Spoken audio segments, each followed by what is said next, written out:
Good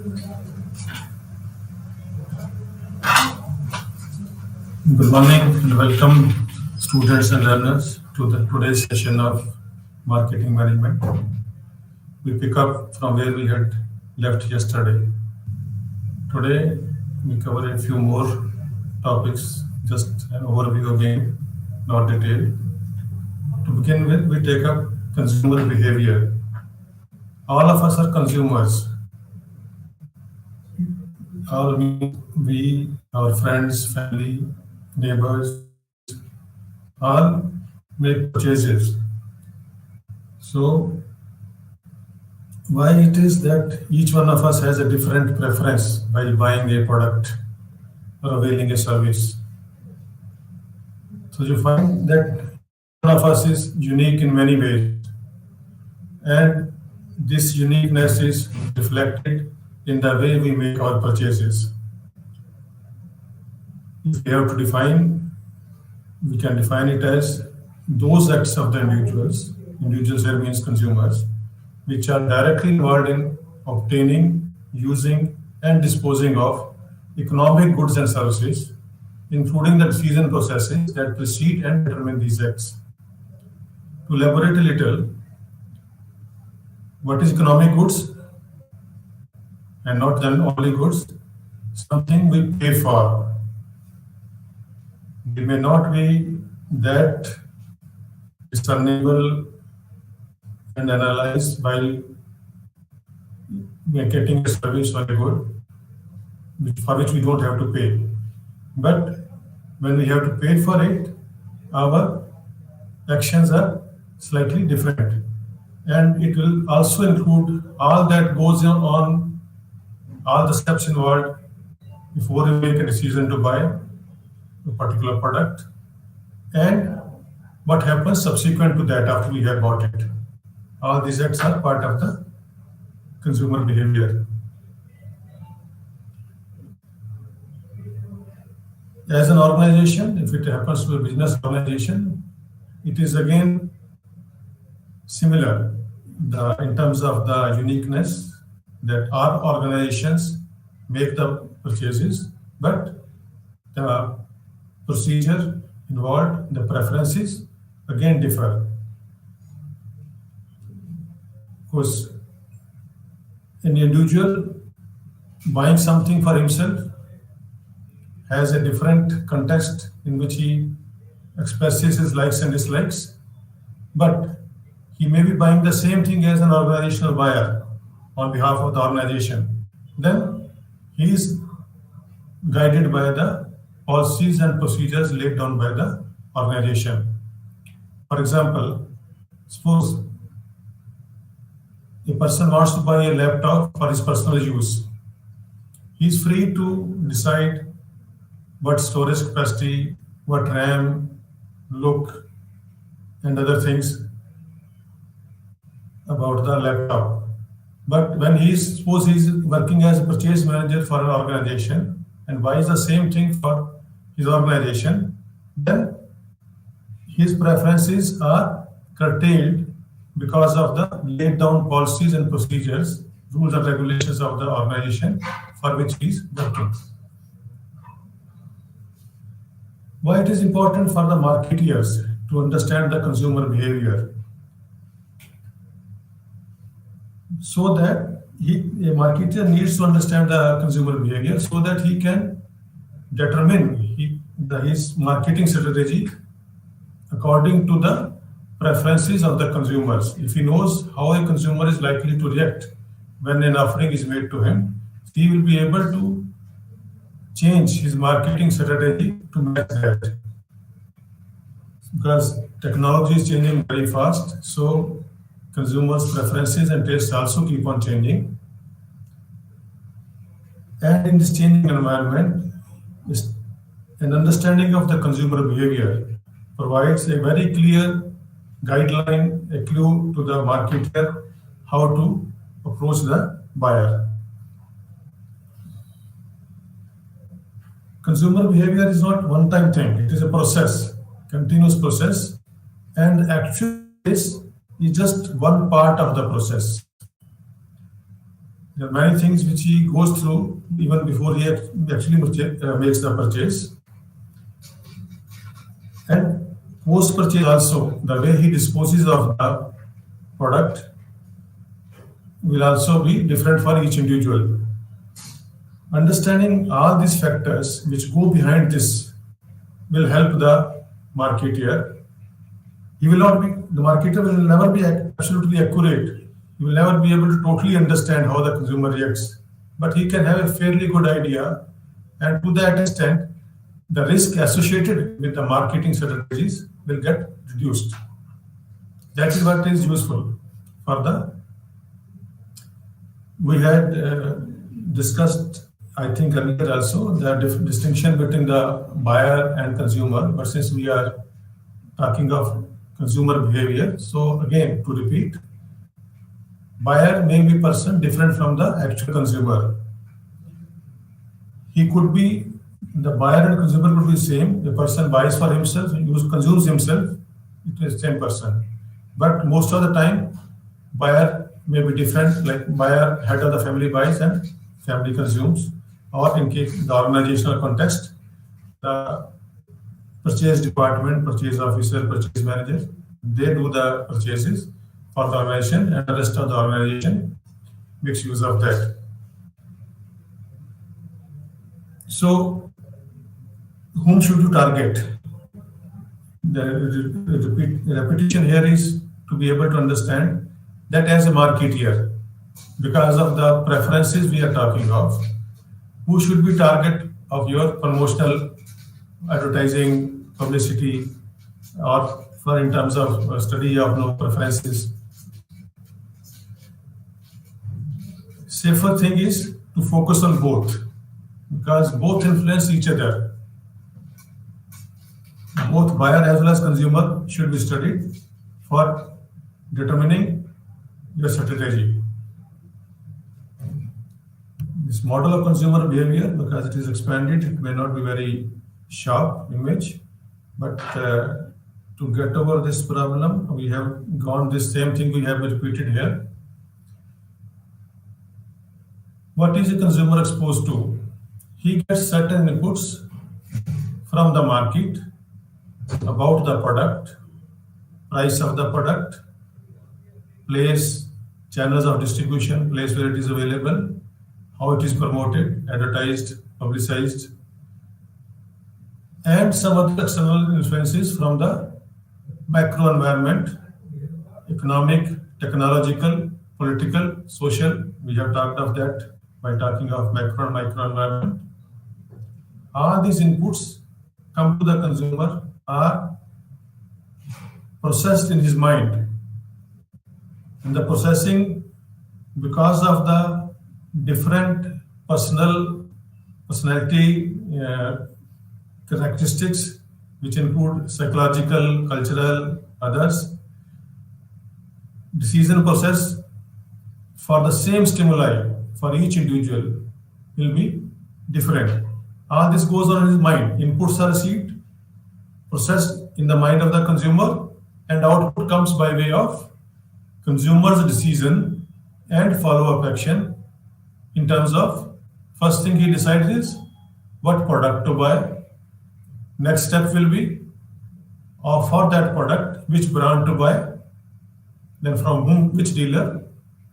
Like say, suppose a person has to decide which particular decision to buy a product will be that TV has to be bought for the family. Then which particular brand of TV? There's so many choices are there in the market. Then having decided the brand, next will be from which dealer? Dealer nearest to the house or a dealer little farther away, company showroom. Maybe one dealer offers EMI choice, consumer loan, another one doesn't offer. So depending upon the financial preferences, consumer may pick up either one who offers the EMI or the one who offers only cash down but offers a discount. Then the timing, when to buy. Maybe a person gets a promotion, he decides to buy to celebrate the promotion. Maybe it is festival time. Festival times people buy things. And how much to spend on that product? What will be the purchase amount? That will differ for each individual. Like TVs you get for, say, normal TV 10,000, or high-end TVs 1 lakh plus, maybe even more. Size, based on the size and the features involved. Smart TVs cost a little more. So all this comes as output. Input in terms of stimuli, processing in the mind of the consumer, and output by way of the decision to buy a product and the follow-up action taken by the consumer. What are all the factors which influence the consumer behavior? What all goes on in his mind? All these variables can be shortlisted. One is, what is personal motivation? What are his needs, attitude, values, personality characteristics, socio-economic and cultural background, age, gender, professional status. We discuss this in a little bit, not in detail, but just to give you an idea that all these factors simultaneously work in his mind, and combination of these factors taken together results in a distinct behavior of the consumer because of his own standard of judgment. Of course, there will be some similarities because of the similarities of all these factors which we have talked of, and same time there will be some differences also. That is why we have talked of no segmentation. In segmentation, we are looking for people with the similar preferences. What are all the psychological factors which go on in his mind? What he needs. We have talked of needs and wants. What motivates. The satisfied needs no longer motivate. Perception, attitude, learning process, personality characteristics. What is perception? We have talked of positioning of this thing. Positioning is, we have mentioned that what image is created about the product in the mind of the consumer. How do we perceive? Perception comes from the word perceive. Perceiving is how do we see the world around us. That is, all the inputs come from our five senses. Eyes, we see the certain stimuli which comes to us with a by way of advertisement. We hear the jingles, we smell something, no mouth, we taste something, from the skin we get some inputs, and based on that, these will be interpreted by the individual, and further decision about the preferences as indicated by his purchase, the decision to purchase a particular product will be indicated, which is relevant for the marketeer. What happens in this case is that, with this reference of perception, is that if we have made up our mind to buy a, say, TV, then we suddenly start noticing the ads about the TVs in the different media more than what we were doing earlier. So this is what we refer to as the selective exposure. Selective distortion, we may already have some idea about the how that particular brand or particular product is, and we try to distort the information in a way which reinforces what is already in our mind. That is why it is called selective distortion, because each individual distorts the information available to suit what matches his thinking, which is already in his mind. So message being given through the media is same, but it is not received as it is by the individual, but twisted in different ways by different consumers. And the information received is retained selectively. Again, selected according to what reinforces our values and our decision already taken. Learning refers to the way we pick up the things what we are exposed to during, say, as we come up in the family, school, college, office.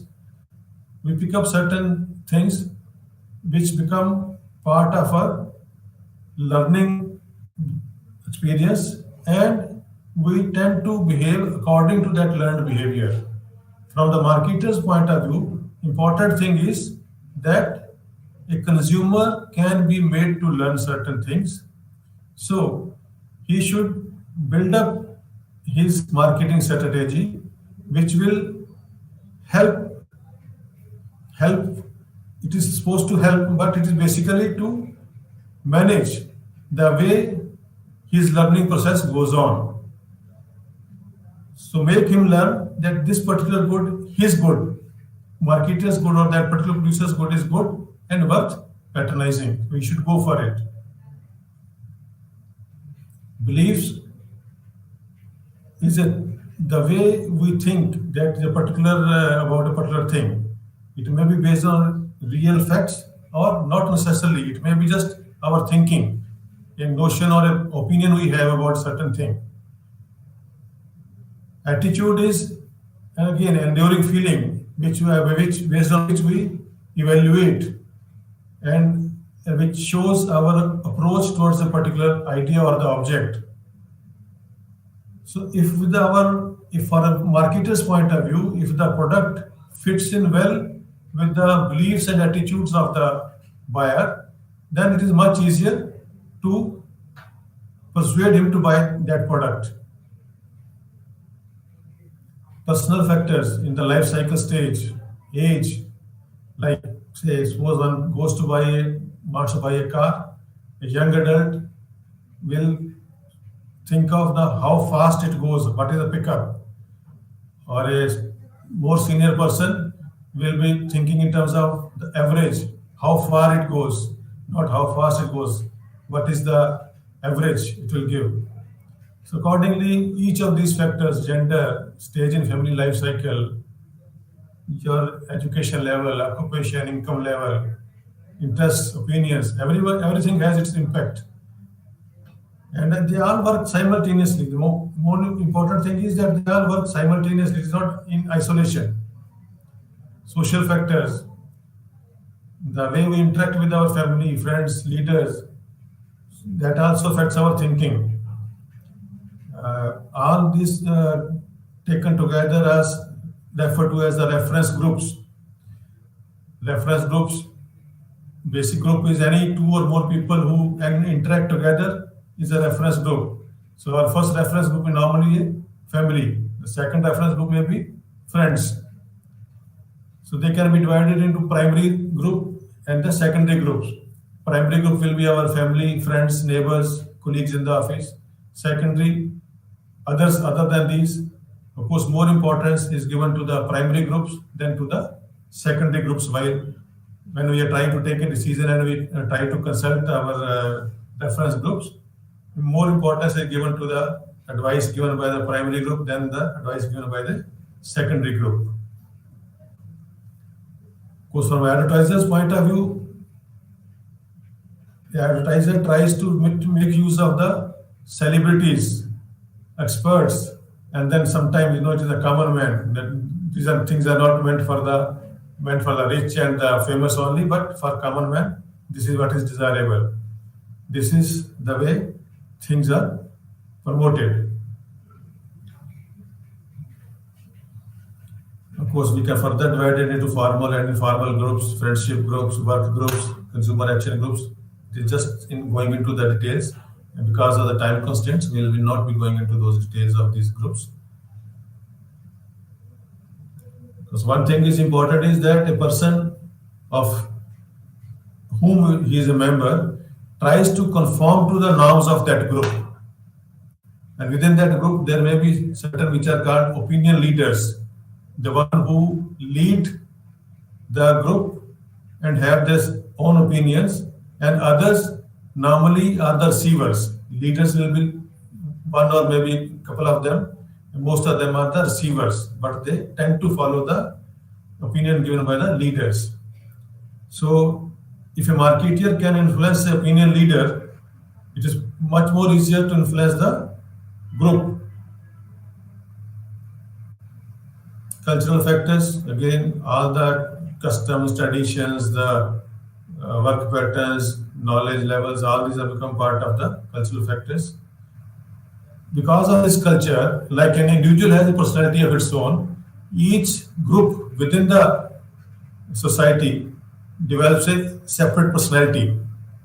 That is why we call, no, in terms of, no, like you say, one broad distinction we make is North Indian, South Indian, then say within say Punjabi style of personality, more boisterous, uh, happy-go-lucky, and living beyond means, that kind of traits. These are that is the impression. I won't say that is true, but these are that is the general impression. So each section of the society develops a personality of its own, and that helps the marketeer. Learning again, that culture is formally learned, informally learned, and technically we are not going again into the details of this, but it's all part of the learning process.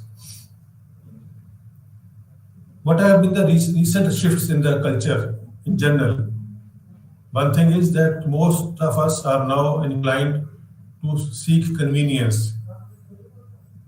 Our seniors, earlier generations have been doing a lot of labor and work in drudgery, but with the technology, more and more labor-saving devices have been coming up. So buyers look for those labor and drudgery-saving products. Education levels, literacy levels have gone up in general. People have, because of that, become more concerned about their physical appearance. And general materialism has become part of our behavior. We are more materialistic now than we used to be earlier. And the materialistic basically means is that tendency to buy things, hoarding things is much more now than it used to be in the earlier generations. Subculture, again, a subsector of the cultural group. Within the one cultural group, there may be certain subsets which have an independent identity of their own. Within they overall they may be conforming to the value of society in general, but they have their own rituals and beliefs and customs within that. Social class, within as we all know, the different social groups are there, and they are bound to remain. Whatever we may be talking in terms of the equality of this thing, fact is that in real life, inequality in social status is a fact, it remains. And accordingly, from the marketer's point of view, he has to take note of this distinction and accordingly target his buyers.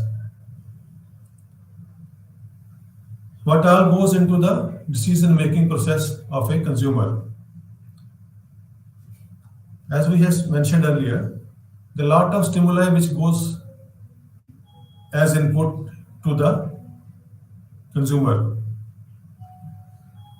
It is generally felt that human beings are rational, and based on the total information available, they make rational decisions in a conscious manner, in a way that what are all the alternatives available, they will evaluate them and then select what is the optimum for them, what is the best among them.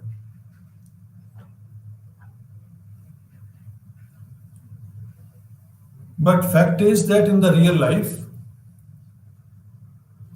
a consumer may not be taking that rational process in each case. There could be three different considerations. Like for things which are costly, involve a lot of risk, or to ones which he gives more personal importance, indicating his higher level of involvement, he spends more time. He tends to behave more rationally. Then there may be certain variants of the product available in which the differences are substantial, and certain others where the differences are minimal or minor, not substantial. Sometimes he may not be able to act rationally because of the time pressure, because he may go for something which is readily available because he needs it badly and cannot wait for the better option, better alternative.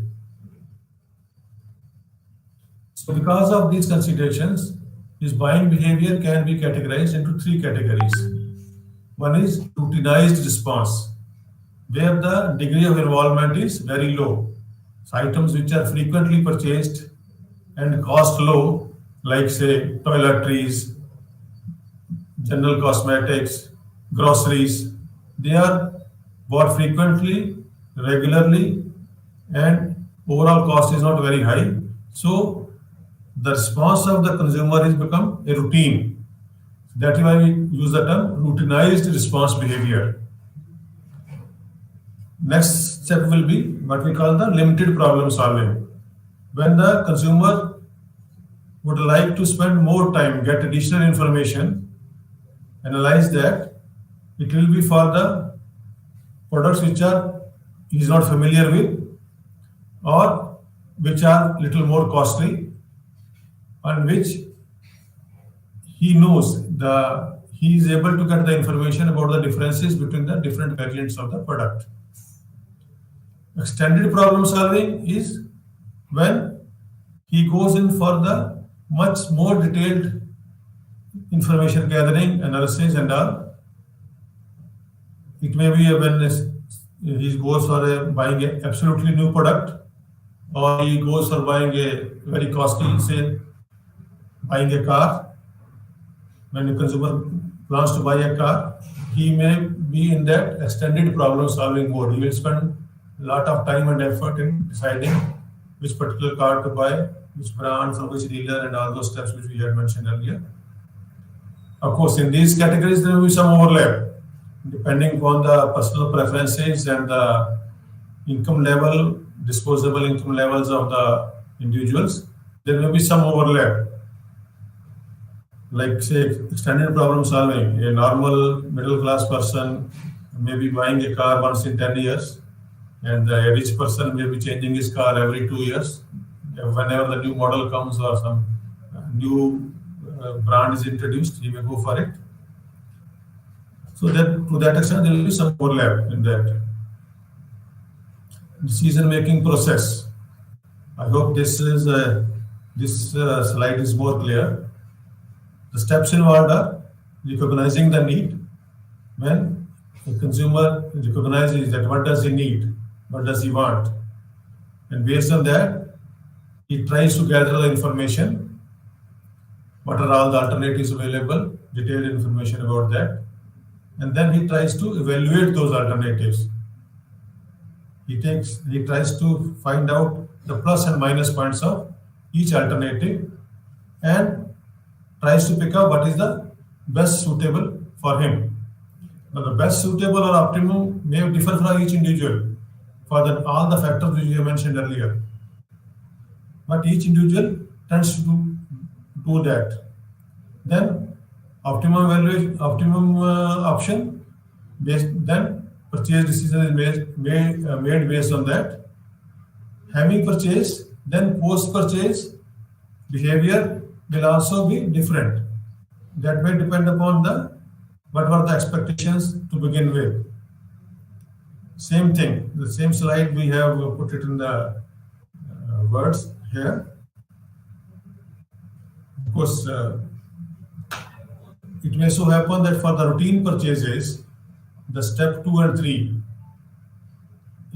information search and evaluation alternatives, may be skipped by the individual.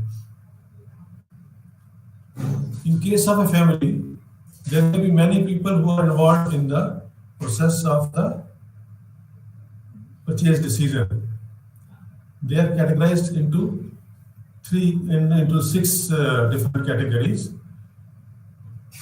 Influencers, the ones who provide the information and try to influence the decision to buy a product.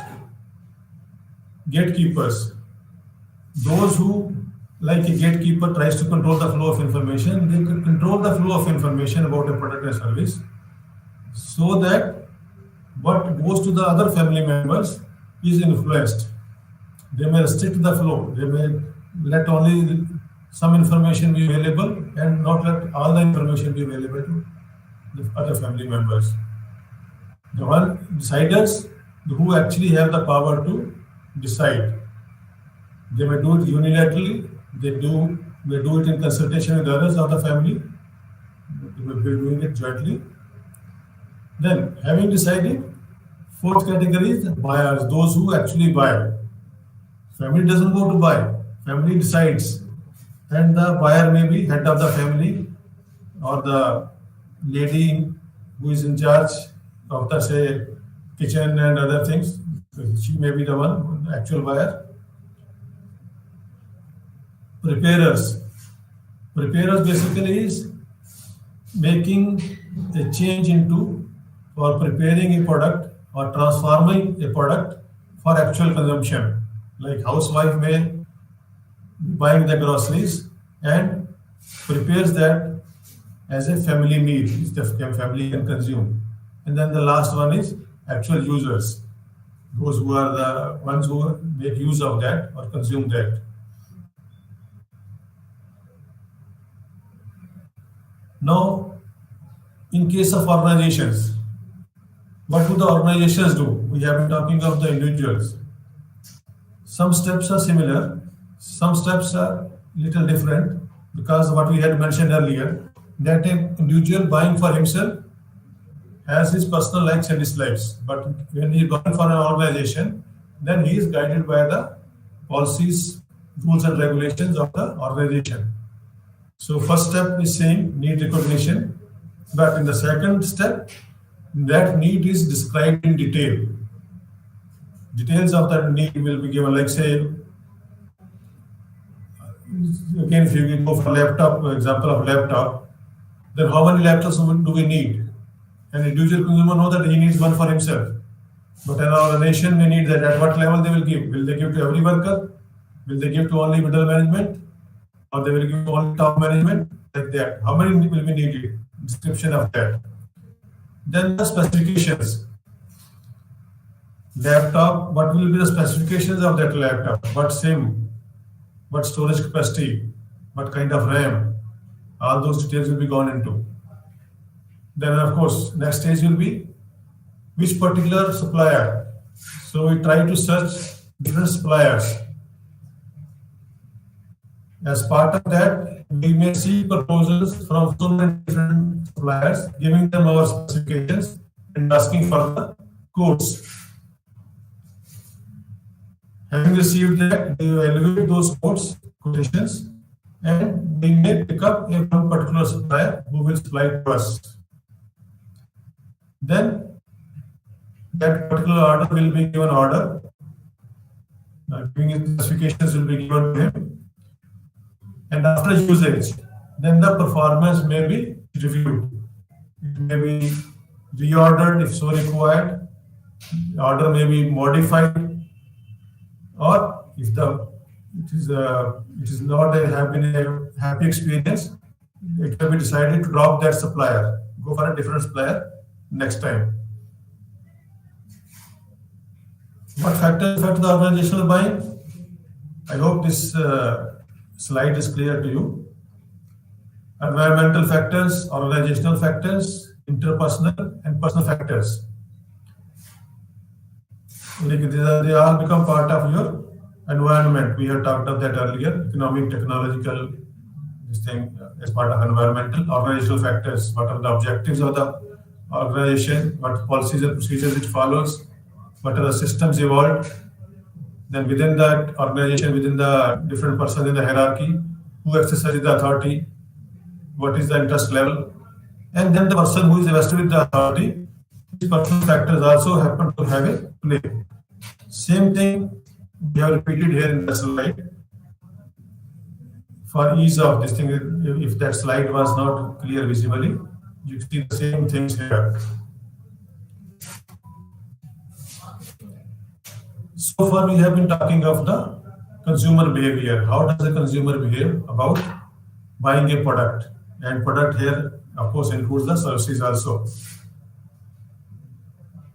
How do the producer decide about what to produce? We had mentioned our 4 P's, no? Product, price, promotion, and the place. So we go for the 1 P. What is a product?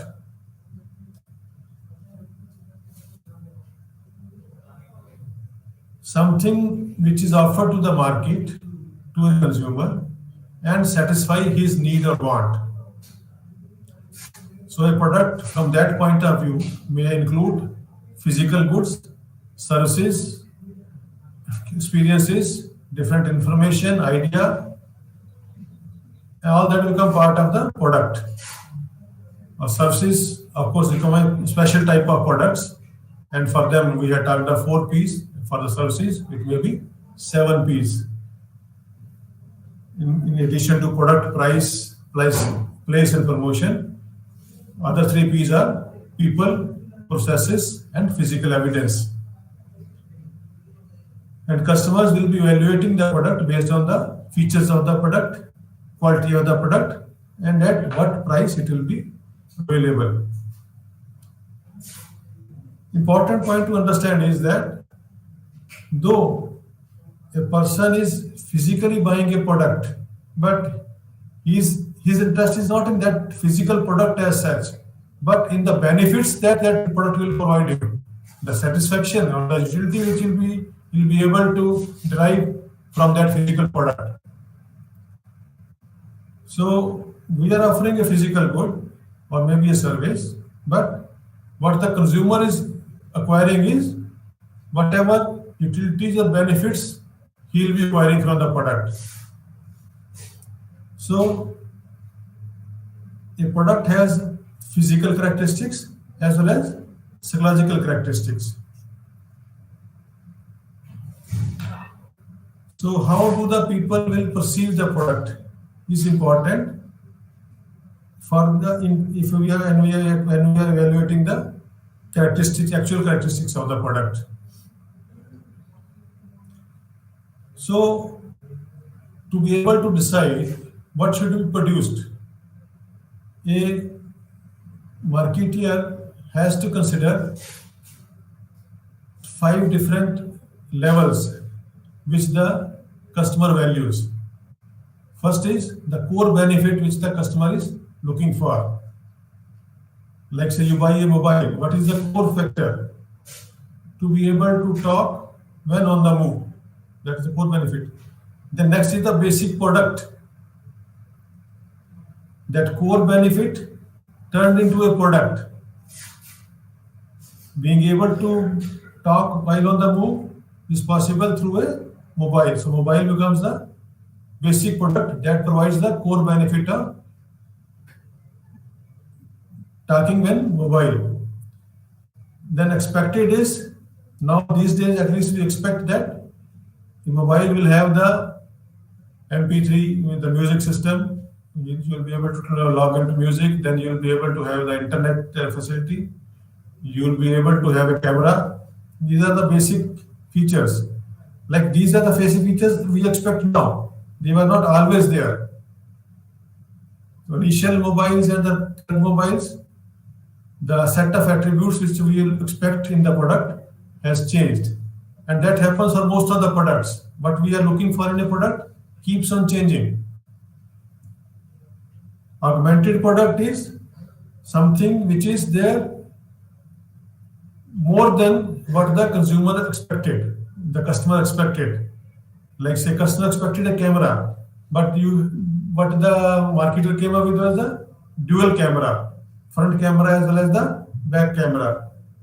That was augmentation of the product. Potential product, something which can happen in the future, which is possible, which changes are possible. Over a period of time, we find that mobiles are becoming a substitute for even the laptop. All that you could do on the laptop, you cannot do on a high-end mobile also. And this is not the end. The potential to increase these features is still there. So that becomes the potential product. Products can be classified based on the durability. It may be, like durable and non-durable products. Tangible. Tangible is something which you can touch, hold. Like a physical product is a tangible thing, but a service doesn't have a tangibility. Like transportation, we use transportation as a service, but the service that we are availing is not touchable. Of course, the means of transport is touchable, but not the actual service. Based on the actual usage, we can further divide into, say, basic two categories: consumer products and the industrial products. Consumer products are most of the time which are bought by the ultimate consumers, final consumers, and no more processing is required. Whereas the industrial products are something which industries buy, and they may be processing it further for bringing out the final consumer products. Based on the shopping habits, we can classify into the convenience goods, shopping goods, specialty goods, unsought goods. Shopping goods, general shopping. Specialty goods, maybe certain luxuries, with a particular brand and all. Unsought goods, this is a term which is specific. Unsought goods are which are not normally sought by the customers, maybe because they are not aware, or maybe because they don't not normally think of buying those. Like, say, insurance. People do not go for buying insurance in the normal course. They may have to be persuaded to do that. It may be intense personal selling may be required. So this kind of things become unsought goods. Industrial goods could be divided into materials and parts, capital items, supplies and business services. Material parts are where the raw materials and some other parts which are manufactured and used by the industry.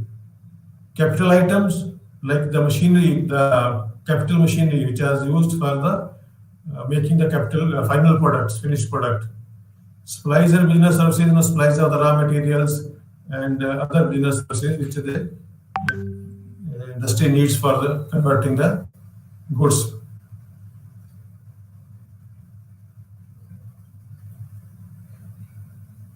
When a marketer brings a product to the market, he tries to add a new dimension so that his product is different from the product of the competitor. He may do that by changing the form of the product, size, shape, color, features, attributes, performance levels, conforming to a certain category at certain level, durability of the product, increasing the reliability of the product, and if something goes wrong, if the product needs repair, then should be something which is easily repairable. Try to improve upon the design, try to improve upon the service, the ease of ordering the product, ease of delivery, installation, maintenance, post installation, repair, etc. All these become part of the considerations.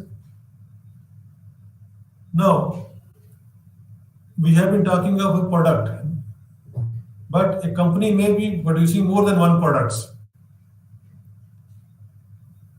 Like, say, in case of electronics, Apple or Samsung, they bring out a number of smartphones, but some other companies, like Samsung also, they are producing other electronic items also, other than the smartphones also. So, there may be what you call a product mix. I show you one. This is the thing. It may not be very sharp because of the expansion. Company may be having different, say here what is being shown is that 4 different product lines. Taken together, these 4 product lines become what is called the product mix. And under each product line, there may be different products. How many items are there in that line? Refers to the depth of the line. Like say, you take the example of HUL, Hindustan Unilever Limited. It is into the soaps. It is into the cosmetics and beauty products. It is into other products also. So how many types of soaps are there in the product line 1? That means the depth of that particular line. All the 4 product lines taken together refer to the product mix. And all of this taken together refers to the product mix width.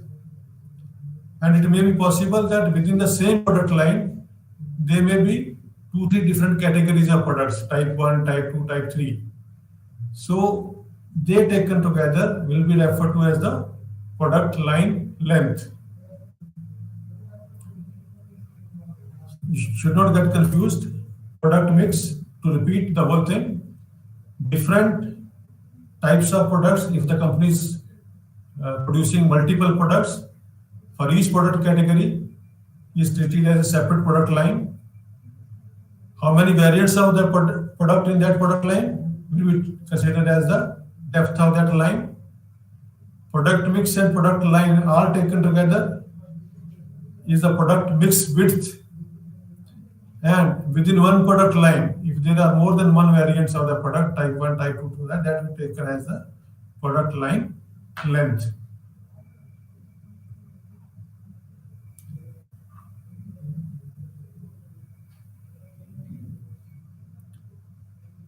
Because the same thing is repeated here in the product system. When we talk about the product system, is that there is a product, a group of different products, but they are related. Like say if you buy a laptop or say a desktop, then what you need is maybe a mouse, keyboard, headset, a projector linked with that, voice recorder. They all together become a product system. Product mix, again, it is repeated here, but we see in the related. Like say if you buy a laptop, that assortment of the products which a particular seller or the producer offers. Like one example could be Dabur. Dabur is the master brand which offers basically healthcare products, but within that there are so many sub-brands under it. Now, when deciding a product line, what should be the consideration? Whether the product line should be long or short. Basically, product line becomes longer if you are trying to cater to different market segments, what we had done earlier. If you are trying to target more than one segment markets, then your product line is likely to be lengthened. So that will depend upon the viability of the product, whether it is profitable and whether the company has the resources for that. So a company may expand the product, it may add a new product line, it may deepen a product line, it may offer more of the variants of within the same product. Or a company may, if the company continues with the same product line, that is what is term that are used is product line consistency. The next stage which comes up in the product processing is branding and packaging the product. What is a brand and how does it help? A brand helps the consumer easy recall, to be able to recall a product belonging to a particular marketeer, a particular producer, helps in selling those products readily. So that is why branding becomes important. Packaging is required for protecting the product, and of course you can make it attractive enough so that it attracts the attention of the consumer. Of course, this was earlier with the international brands, they were more particular about the branding and packaging. But now we are at a stage in India where India has its own important brands as well as the packaging range.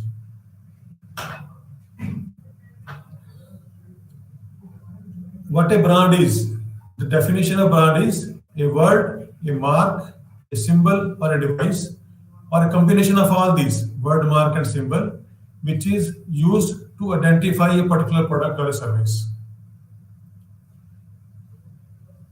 So, basic function of the brand is easy identification. Focus is on easy identification. Identification may be done by a word, by a mark, by a symbol, or a combination of all the three.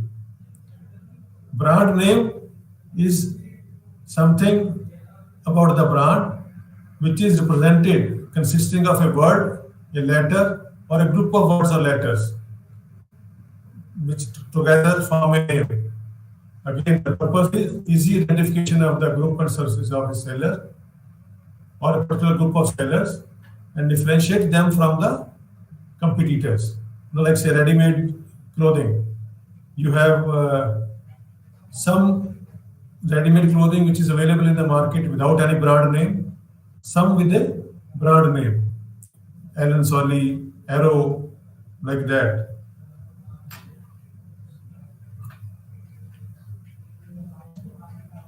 Related to brand name is the brand mark. What is brand mark?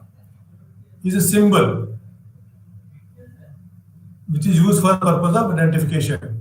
It may be a logo, it may be a color scheme, it may be a picture, whatever makes it distinctive from that of the competition other than a name. Brand name and brand mark. Name is already there, we have talked of that. Then other than brand name is a brand mark. Name refers to the letters, words, or combination of them, and mark refers to the logo, color scheme, picture, things like that. A brand can be registered as a property right under the different acts of the laid down by the government. So a trademark, once it is registered, is a brand mark. Once it is registered, becomes a trademark. A trademark is the legalized version of a brand.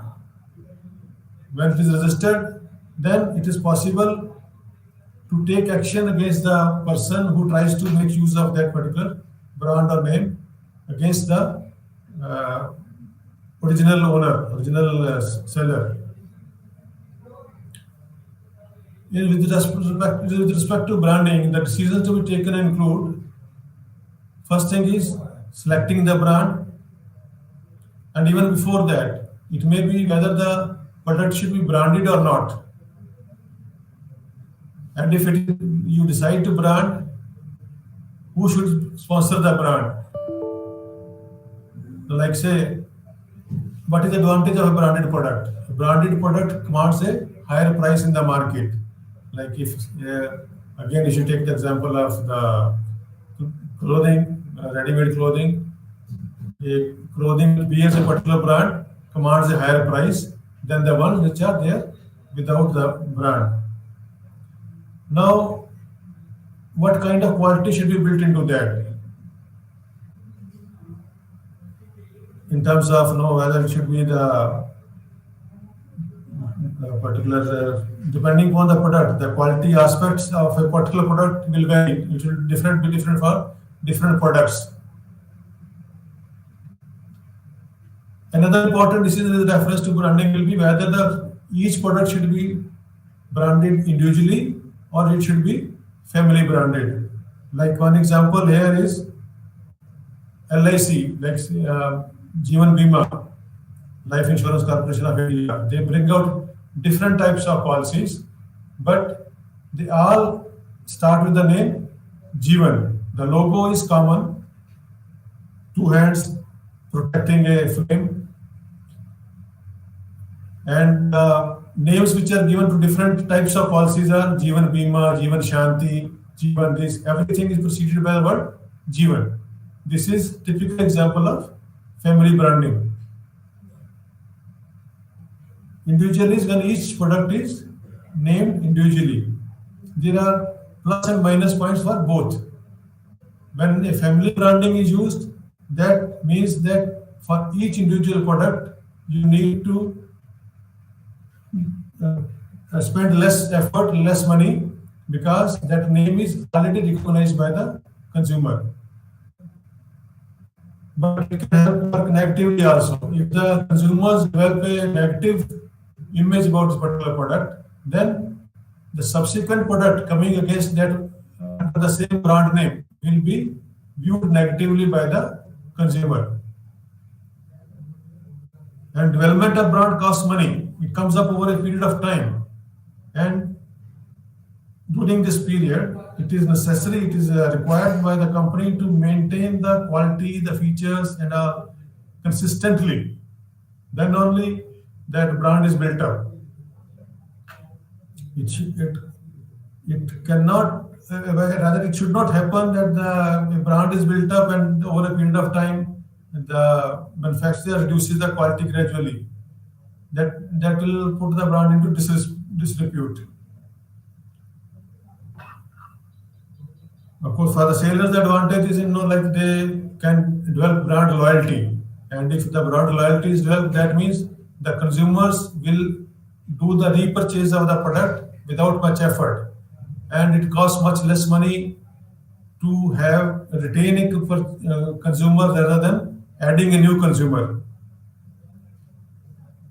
So for that particular product, for that particular brand, it becomes a sort of semi-monopolistic or quasi-monopolistic situation.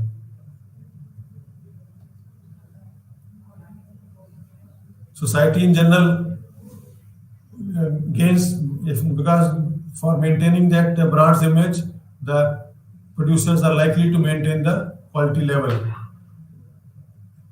Of course, the opposite view could be that brands result into the higher cost for the individuals, and therefore,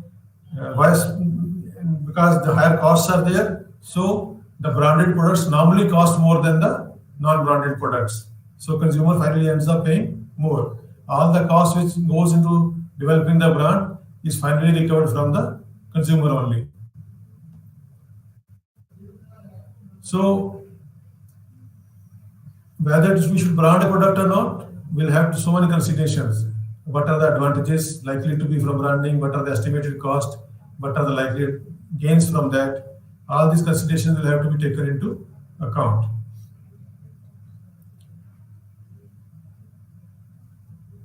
Another issue in this regard is whether it should be a manufacturer's brand or it should be a private brand. You find these days, like say we have super bazaars, mother dairy, or say in the private private players are there into the grocery market, Bada Bazaar, Reliance. You find that the products which come from them, they put their own brand names on those. So this becomes a middleman's brand. The person who is an intermediary, acting as intermediary between the actual producer and the final consumer, is promoting that as his brand. Large chains and departmental stores do it. Of course, they try to gain advantage, by like if they have a positive image in the mind of the consumer, they tend to gain. Family branding is also known as the umbrella branding. We have discussed that, like LIC, we have taken the example of LIC. These are the advantages which we have. We have already talked about that. Needs of the target audience, extra costs are not there. Negative parts, that it may have a disadvantage also, because one product is having a negative impact, it may affect all the other products in the same category. So what the companies try to do is that they modify the whole thing.